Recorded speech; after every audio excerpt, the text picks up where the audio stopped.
everyone, and welcome back. It's Julianne here with Trinity Stamps, and happy 4th of July. Today I'm super excited to be sharing this Slimline 4th of July inspired celebration card, and I'm going to be using some new goodies from the Trinity Stamps second birthday celebration release, including the new Slimline layered balloon stencil set, the Make-A-Wish stamp and coordinating die set, as well as the new Slimline series Lift the Flap die set. So let's get started. I'm going to be starting out my card today by using the largest die in the Lift the Flap die set to die cut out a piece of Ranger watercolor paper, since I do plan on doing some ink blending. Once I run that through my die cutting machine, you can see here just how big that flap is. The die is going to cut out 3 sides to make a frame, but the 4th side that's going to end up being the top of my card, the die is going to just leave a score line, which I'm going to be enforcing with my bone folder so you can see that flap in action. Once I've done that, I'm going to be temporarily adhering my frame down to my work surface using some washi tape. And for my card today, I am going to be doing some ink blending with the new Slimline layered balloon stencil set. And for that, I'm going to be using some of my Trinity blending brushes. And I want to take a quick moment to show you the new blending bar that Trinity Stamps now offers. The bar as well as the color caps are both magnetic, which makes it super easy to store your brushes. And the fact that it comes in rainbow colors, who doesn't love that, right? But I'm just going to push that off to the side, and I'm going to start my ink blending with some of my Distress Oxide inks in Candied Apple, Barn Door, Salty Ocean, and Blueprint Sketch. I'm going to start out by ink blending the first balloon with Candied Apple. I'm going to be heavily ink blending the left side of all of my balloons today, and then fading out that color towards the right. That way each of them have a really nice highlight effect for my card today. The next color I'm going to be using is Barn Door, and I'm going to be doing the same with my ink blending as the first balloon. Now once I ink blended that second balloon and I peeled back my stencil, I realized that the two colors of red were very similar, so I placed my stencil back where I had it, and I went back over that second balloon again, but this time I used Fired Brick to make that color even darker, which is what I really wanted. Once I have both of those done, I'm then going to start in on my blue balloons. So I'm just going to turn on some music and I'll be right back.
Once I get that last balloon ink blended, I'm then going to splatter some water as well as some perfect pearls all over my background to add in some additional texture.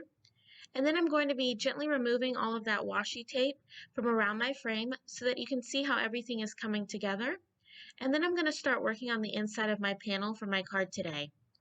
I'm going to be doing a bit of watercoloring, so I'm going to start out by stamping that cute little gnome from the Make-A-Wish stamp set onto some Bristol Smooth watercolor cardstock with some VersaFine Onyx Black ink. And I'm just going to be stamping that a few times since it is on watercolor paper, and then I'm going to start my watercoloring using my Karen Brush Marker Pros. And I'm just going to be showing you a little bit of my coloring today, and then I'm just going to do the rest off camera to save some time in this video.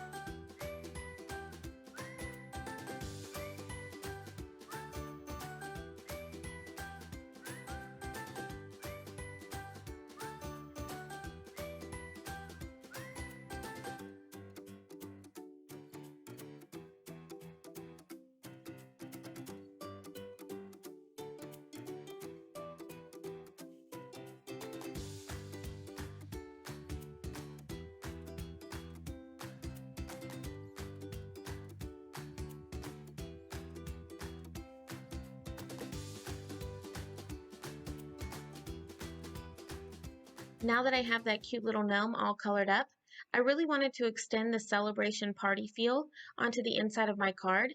And so for that, I'm going to be doing some additional ink blending using those same colors of Distress Oxide inks that I used earlier, as well as using the layering balloon stencil set to just ink blend some more of those balloons onto my inside panel.